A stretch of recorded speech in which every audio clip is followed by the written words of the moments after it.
Hello, everyone, and welcome to this session.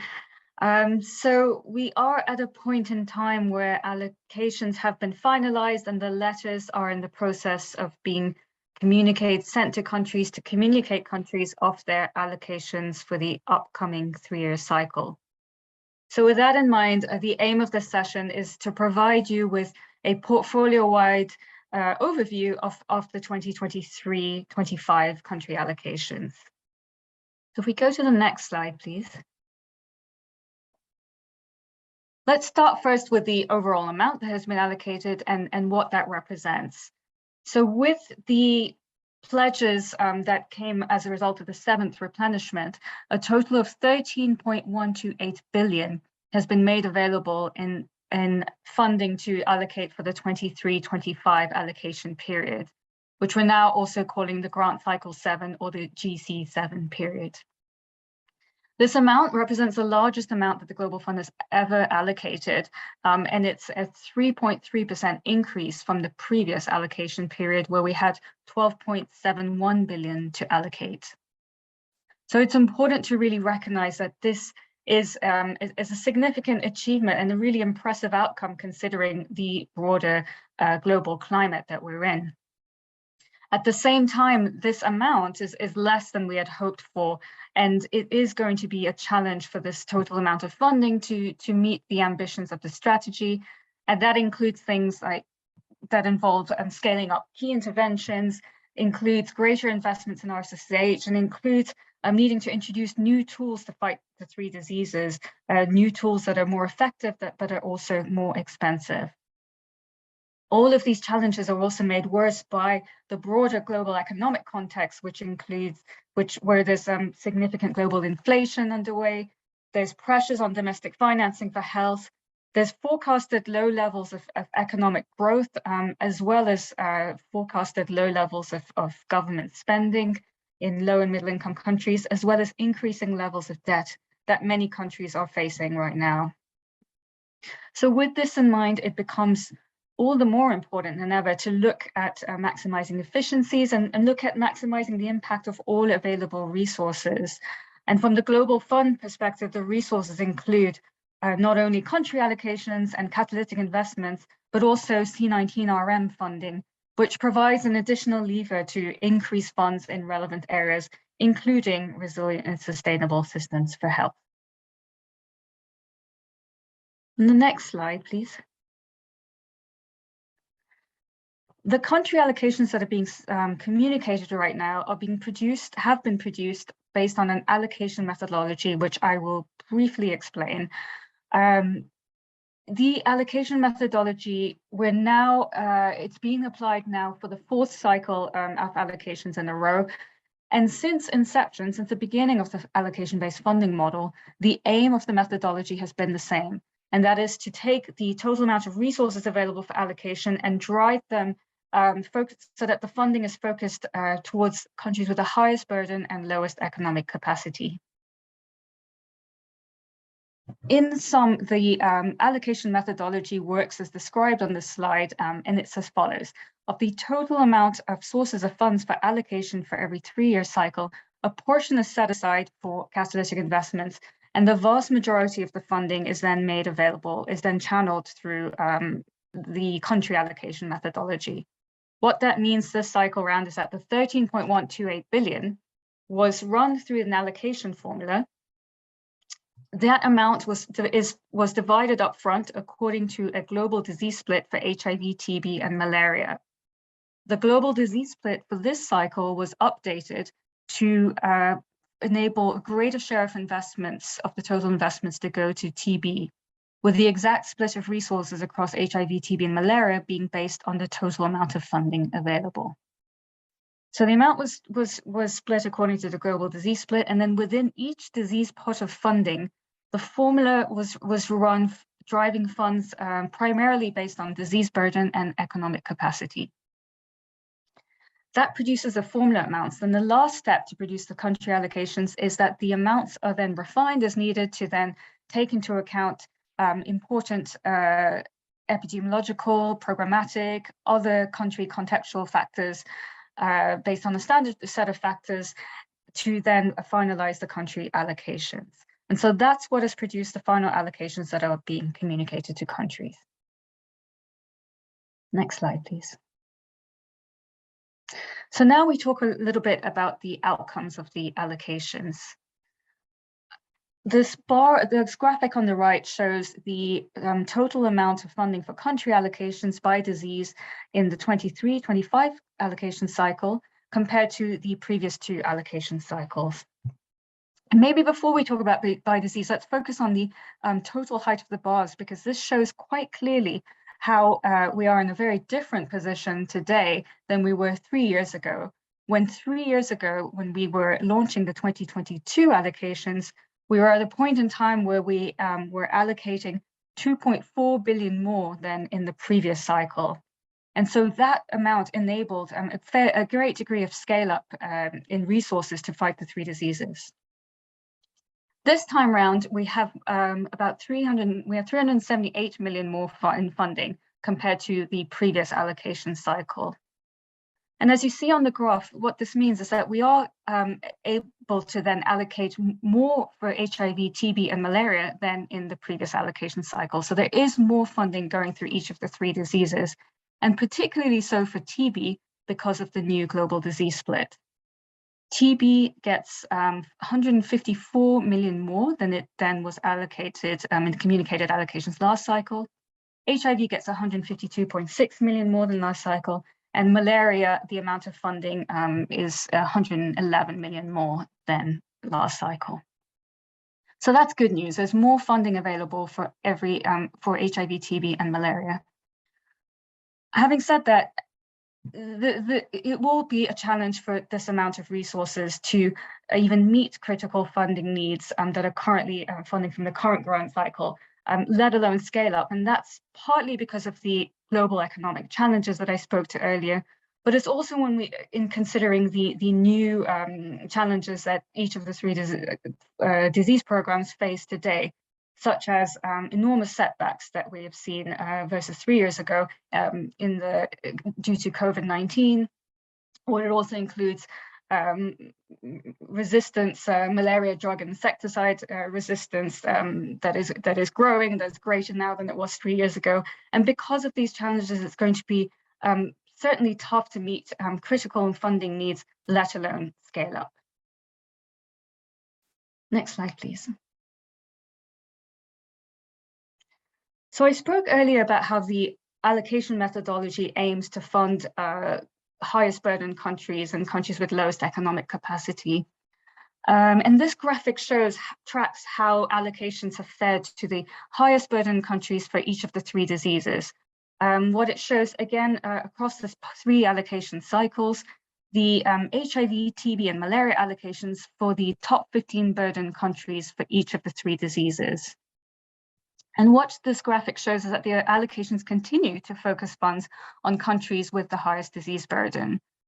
In that for each HIV, TB, and malaria, you see a slight increase in funding for the total amount of funds going to the top 15 burden countries for each disease.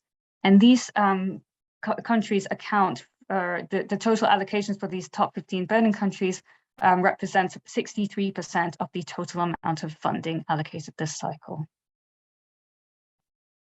Next slide, please. Now let's look at the breakdown of allocations by income group.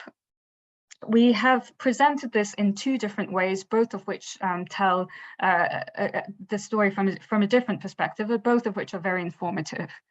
So the left-hand side shows the breakdown of funding by low income, middle income, and upper middle income country for the 2023-25 cycle. And what it shows in the previous bars is the funding that the same cohort of countries received in the previous 2 allocation cycles. So what it shows is that the low income countries, so the group in red, are getting this cycle 5.758 billion, or 44% of the total funding allocated. And last cycle, the same group of countries got 5.534 billion. So this cycle, they're getting slightly more in funding. The graph on the right again shows the same. The third bar is exactly the same. It's a breakdown by latest income classification. But the other two bars reflect the income classification at the time that the allocations were determined. So what's interesting about this is that it also captures shifts in income classification that countries have had between allocation cycles. So if we start with the 2017 to 2019 bar, the first bar on the right-hand graph, you see that low-income countries got 5.2 billion of funding of the 2017 to 19 communicated allocations. Then by the time we got to the 2022 allocations being determined, some countries, namely Bangladesh, for example, moved from the low-income group to the lower middle-income group. So while Bangladesh was captured in the red bar on the first graph, in the middle bar, it gets captured in the blue because it became a lower middle-income country by then. Then moving from the middle bar to the third bar, the 23-25 allocations, we have a number of countries that have, in the past 3 years, gone from low to lower middle income countries that include Benin, Haiti, and Tanzania, for example. And so these countries were reflected in the low income graph bar for the last cycle and are now moved to the lower middle income group. And this cycle, there are also a number of countries that went down in income classification. So for example, Sudan and Zambia went from lower middle income country to the low income group. And Algeria, Iran, and Sri Lanka went from the upper middle income countries, so the green bar down last cycle, to the lower middle income country this cycle.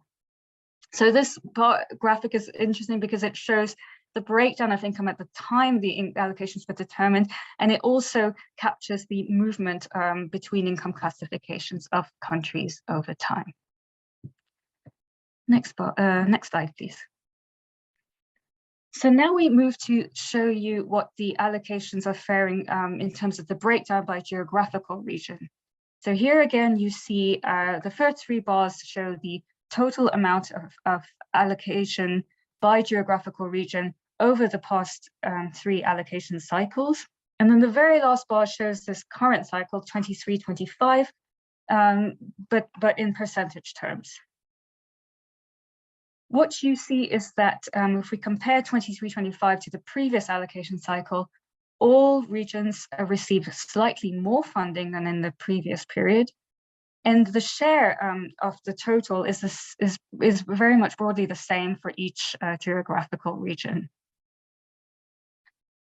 If we look at the 3 regions on this graphic that make up sub-Saharan Africa, and that's where the burden of disease is greatest, then we see overall, that the allocations for sub-Saharan Africa as a whole increased by 263 million compared to 2022. So broadly speaking, the share of geographical regions has stayed by and large the same compared to the previous allocation cycle, with every region getting slightly more in aggregate than in the last cycle. Of course, this only reflects the aggregate amounts by region, and within each region, and certainly also within each country even, there are differences where some countries get increases versus others will be getting decreases compared to last cycle. And just to give a kind of synopsis of this, overall across the portfolio, about 60% of countries are getting at country level an increase in their overall allocation compared to the previous cycle, while about 40% of countries will be getting a decrease in their total allocation versus the previous cycle. And this is due to the slight increase in overall funding that we're getting that is available this cycle around. That being said, the decreases and increases are moderated, meaning that for many countries, the allocations are fairly stable compared to the previous cycle. Next slide, please.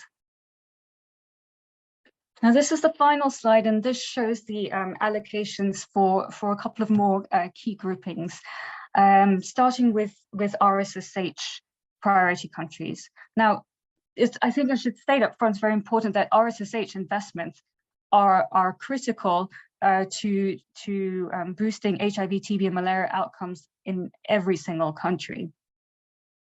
This cycle with the constrained funding envelope, when it came to finalizing the allocations, there was particular emphasis looked at for 14 top priority countries where it was deemed that strengthening RSSH investments in these countries could really achieve a step change in achieving impact against the 3 diseases.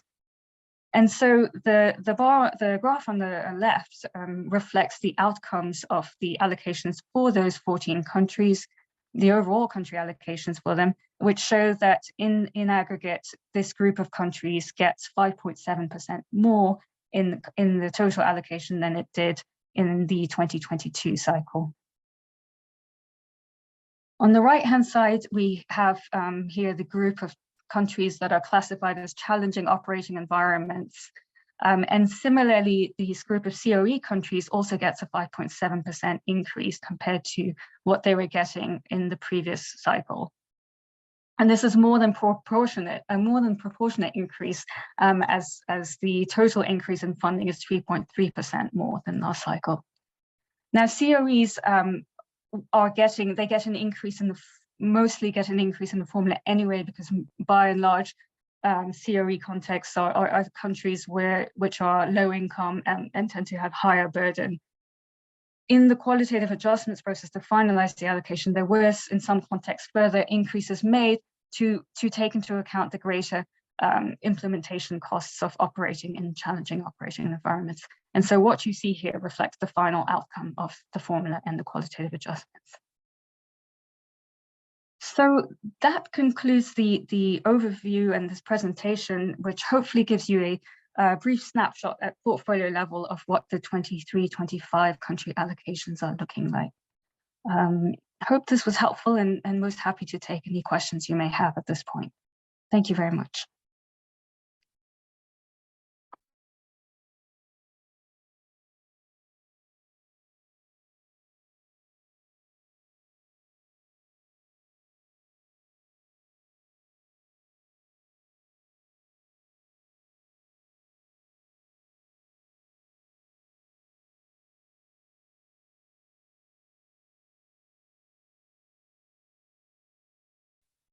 So I'm going to read out the one question that's popped up on the slide. It says, in the past, the allocations across all portfolios are made available online shortly after all countries have received their allocation letters. Is there a plan to publish portfolio allocations this cycle? And if so, when is that expected? So there is a plan to publish portfolio-wide allocations this cycle after all of the countries have received their allocation letters, just like in previous cycles. We will post the country allocations on our website, and the aim is that for this to happen later in January, once all countries have received their letters. So in January, they will be published on the website.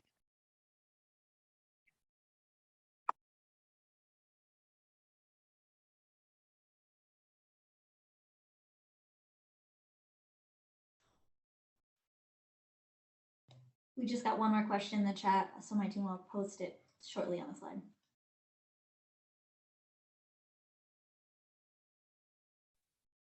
Thanks. So I'll just read this question out for everyone. So it says, what is the overall guidance for countries for how to increase efficiency in funding requests proposed? If the general trend is the allocation is only slightly increased, there is no real chance for scaling up. I mean, the way I would answer that question is it's really important to more than ever to look across across all the full global fund partnership to really maximize the efficiency of available resources, because indeed, if there is only a slight increase, then scaling up will be extremely difficult at that. And also there's lots of efforts underway to look at increasing domestic funding for health, noting the major challenges that we are facing at the moment today. So I think there is certainly, we're going to all have to look at maximizing collaboration across partners, really improving, enhancing the benefits of the overall global fund partnership to make the most of the available funds. I see a third question popping up on the slide, which says, when do catalytic funding projects get decided or announced?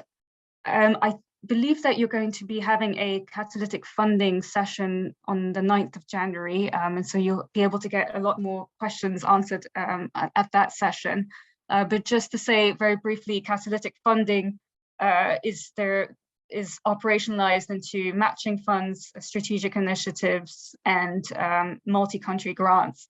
And the aim is that matching funds will be communicated in the allocation letters together with country allocations. But you'll certainly hear a lot more about that at the session on the 9th of January, so do sign up for that to get more information on that.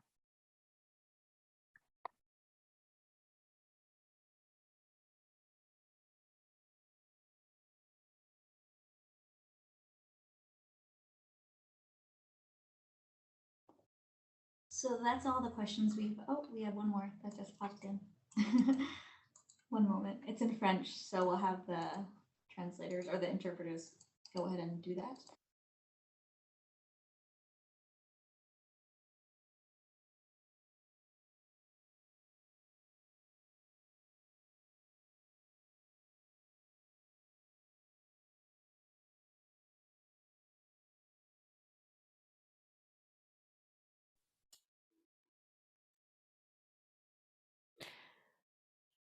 So, hello. Outside of the criteria related to the economic situation or epidemic situation of the country, is the allocation for a country depending on the performance of the last cycle? The question is... Just to summarize the question in English, thank you for that question. It's to ask whether performances from the previous cycle is factored into a country allocation. So I mentioned earlier that most of the allocation is determined through a formula, but there is this last step which we call the qualitative adjustments process, which takes into account important factors to either epidemiological, or programmatic, or broader country contextual factors to determine the final allocation. And program performance is a factor that is taken into consideration because the formula itself measures primarily a country need for resources, but it's important to take into account also how effectively those resources are being implemented. So if a program has been performing well, then that certainly does get considered and adjusted, where needed, taking into account the full portfolio needs to determine the final country allocations.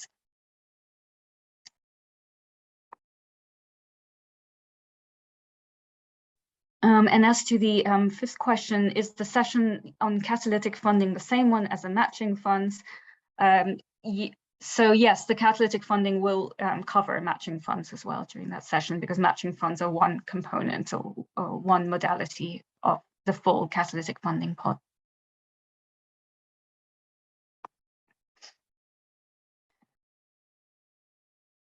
And question 6 was a, I believe, rough translation of the previous question in French, which I've just answered. So moving on to these questions 7.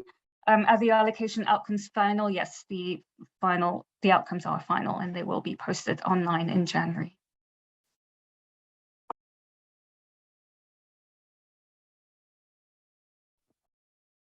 Question 8, I'll read it out. I understand CCMs ultimately decide the amount to be allocated to RSSH, but what percentage of country allocations does the Global Fund expect will be contributed to RSSH on average? And is the Global Fund satisfied with that average contribution? Is there discussion of the Global Fund recommending an RSSH allocation in the future similar to the 3 diseases? So RSSH and how RSSH allocations are determined has been really a strong point of discussion over this past allocation cycle. There isn't so in total over the past, if we look at the if we look at both the direct and indirect RSSH investments, there has been statistics that you may have heard that about a third of the previous Global Fund investments have gone to RSSH, both indirect and indirect investments. So that's capturing the past. There isn't a set percentage of expected contributions to RSSH from the 23-25 allocations.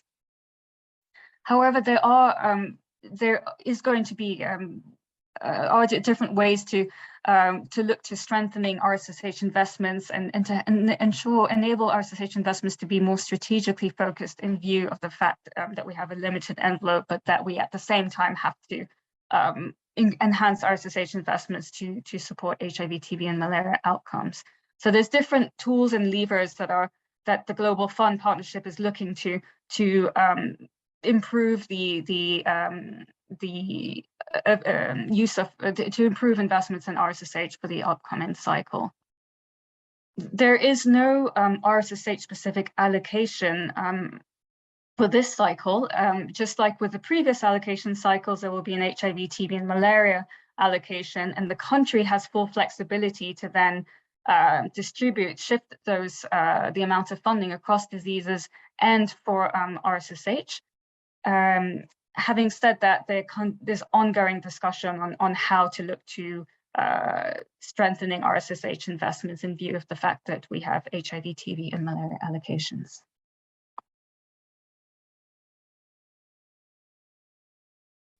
Question number 9, TB deaths is more than deaths related to HIV and malaria and HIV. Why does TB receive the least allocation? So this question is with respect to the global disease split, where TB gets slightly more than, gets the smaller share in funding across the 3 diseases. Over this past cycle, for this upcoming cycle, as I had mentioned, the global disease split did get updated to give a greater share of funding to TB compared to in previous cycles. And this was after having looked at various bits of evidence to help inform what the share of funding for HIV, TB, and malaria should be through the allocation methodology. And certainly the mortality across the 3 diseases was one important point of information. It wasn't the only point of information that was looked at.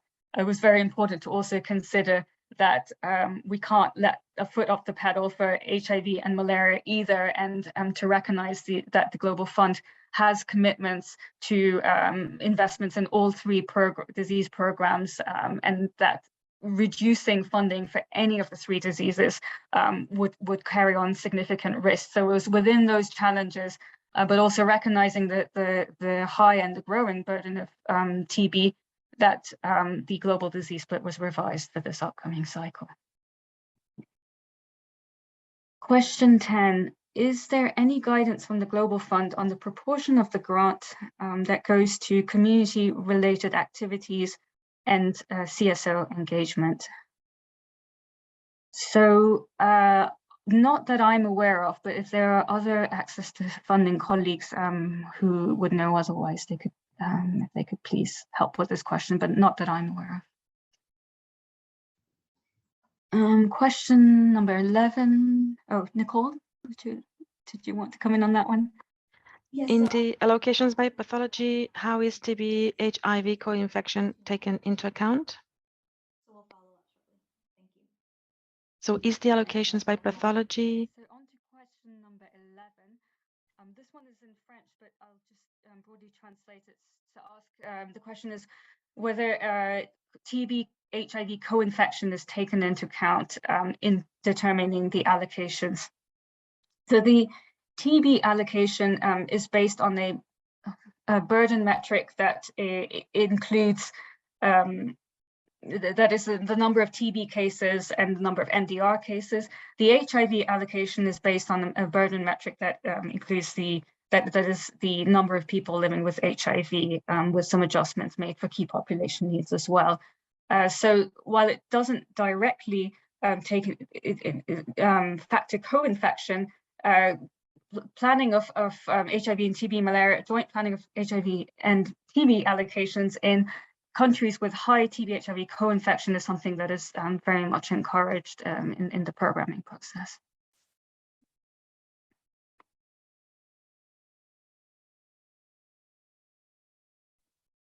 Question number 12, there is a significant balance of C19RM resources. How does the Global Fund intend to manage these balances if countries are unable to spend them during the implementation period? I think there's indeed quite a lot of focus happening at the moment to see how we can best make use of C19RM resources in complementarity to the HIV, TB, and malaria allocations. And so I can just say at this point that there's quite a lot of ongoing work looking at portfolio optimization of C19RM funds to ensure that between now and the end of the implementation period that the C19RM funding will be effectively used and will be used as best possible to support HIV, TB, malaria resources as well where relevant, namely in RSSH. Question number 13. With the extent, it's saying in French again, but just to translate this, it's with the C19RM being extended, how will that be managed? Will there be PRs dedicated to this grant? I think I will, this is another one I will defer to my access to funding colleagues to please come back to with more specific answers on that one. Thanks, Carol. I am getting that information shortly, but we still invite colleagues to share questions in the chat that you can provide answers to or information on. And while I track down some of those answers of people who can jump on the call. Thank you.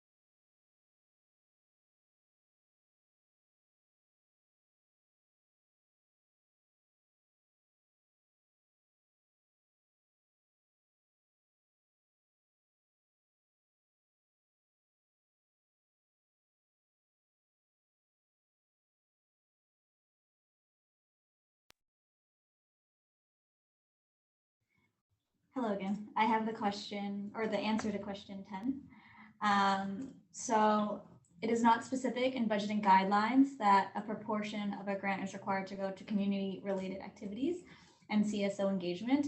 So depending on the PR and the nature of the grant, the proportion will vary. The Global Fund encourages all applicants to consider optimal service delivery arrangements based on country context, with due consideration to community-based and community-led organizations. And with the C19RM question that was on the next slide, on slide 16, we can follow up with the C19RM Secretariat because we know that there obviously is the extension of C19RM implementation until the end of 2025. But with the recent extension, a lot of things are in the works. So more information with this will be shared in due time. Thank you.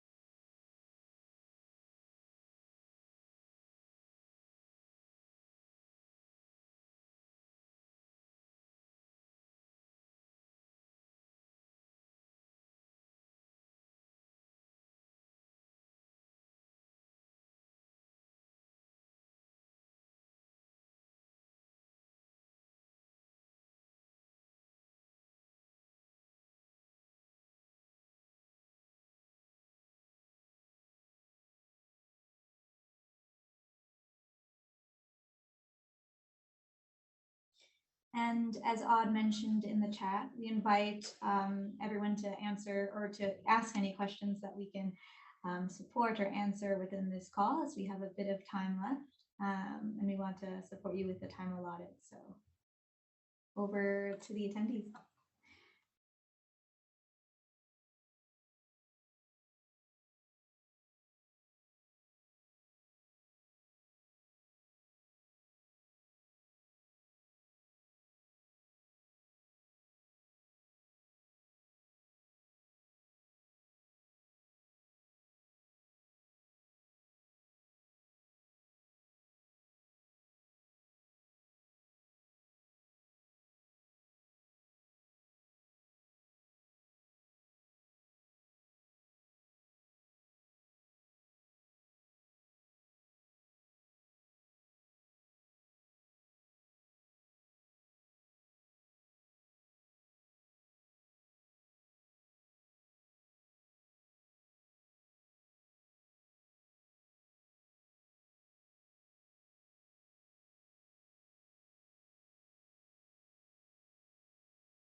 Oh, we have one more question. Let me put that into the chat.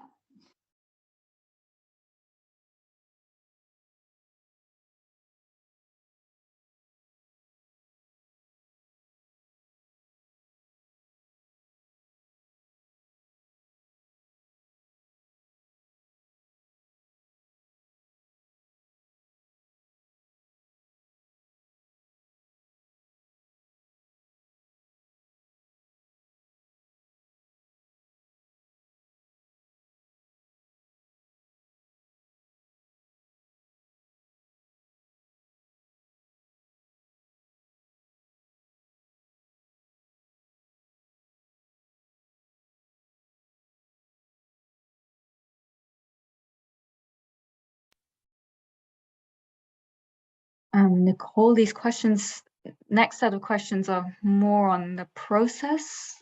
I don't know if there's somebody from Access to Funding that can respond to these.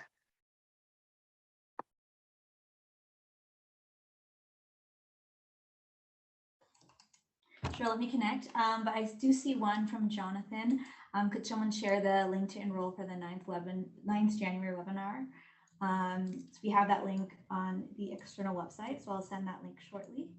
And while I find that link, I will connect with someone from Access to Funding to join the call shortly.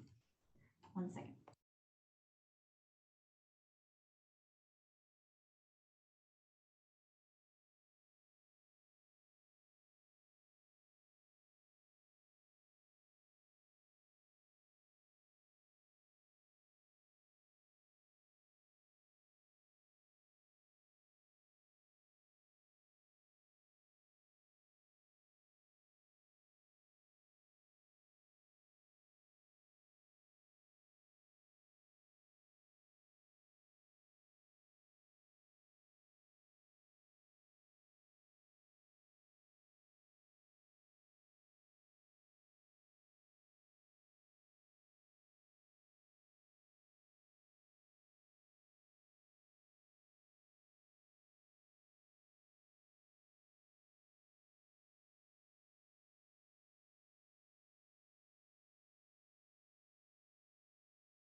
So I have a question, or the response to question 14. It's the responsibility of the CCM to nominate the PRs and to propose optimal implementation arrangements.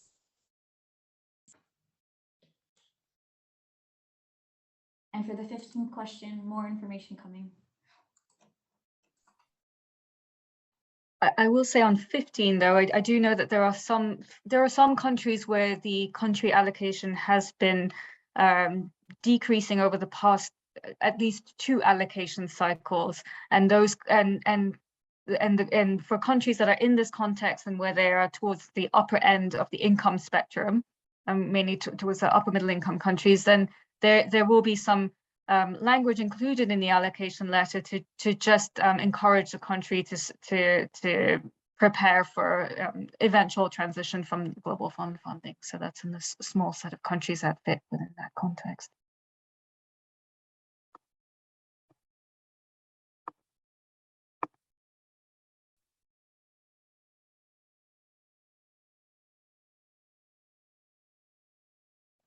And we just got a 16th question.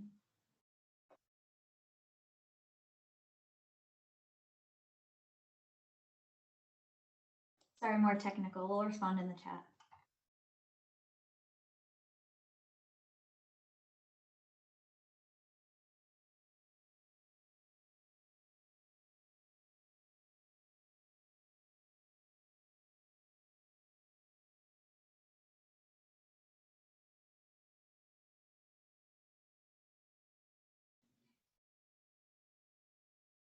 Could we read out question 15 again in the English channel, please? Sure. And we have Lindsay online. Yes, can you hear me? Can you hear me? This is the interpreter speaking. Can you hear me? Can you hear me? This is the English interpreter speaking. So Yes, the question, we can hear you. okay, thank you. So the question reads, did you note in the allocation letters the transition component for countries that are close to transition given the GF ranking? Thank you so much.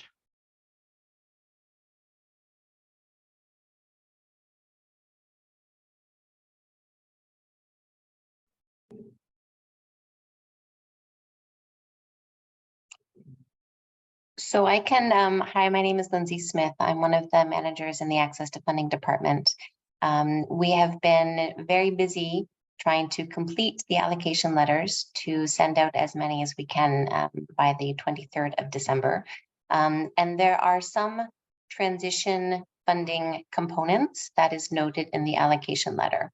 There are also some additional countries or country components which have been identified in the allocation letter as being requested to complete the tailored for transition funding request for specific reasons, whether or not that's based on the income level of the country or whether or not that's based on a combination of the disease burden and income level, which might lead to being closer to transitioning from global fund financing according to our eligibility policy.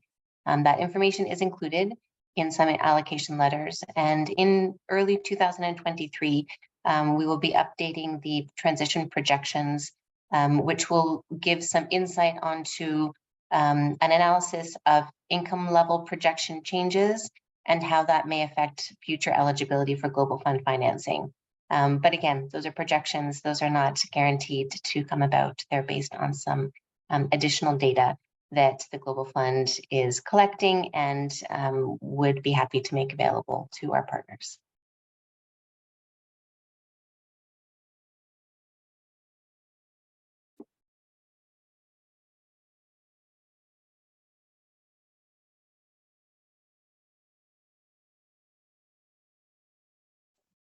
Thank you, Lindsay. And with that, I think the questions have hit a standstill. I'll repeat what I shared earlier in the call for those who joined a bit later, that all the webinar resources are available on iLearn. This session in particular, the recording and the presentation will be shared in January once all the allocation letters have been sent. And with that, I think we'll wait like a couple more minutes to see if any other questions roll in. And if not, then we may end the call early, but we'll see how the chat goes. And if it does remain the same, then we will end soon.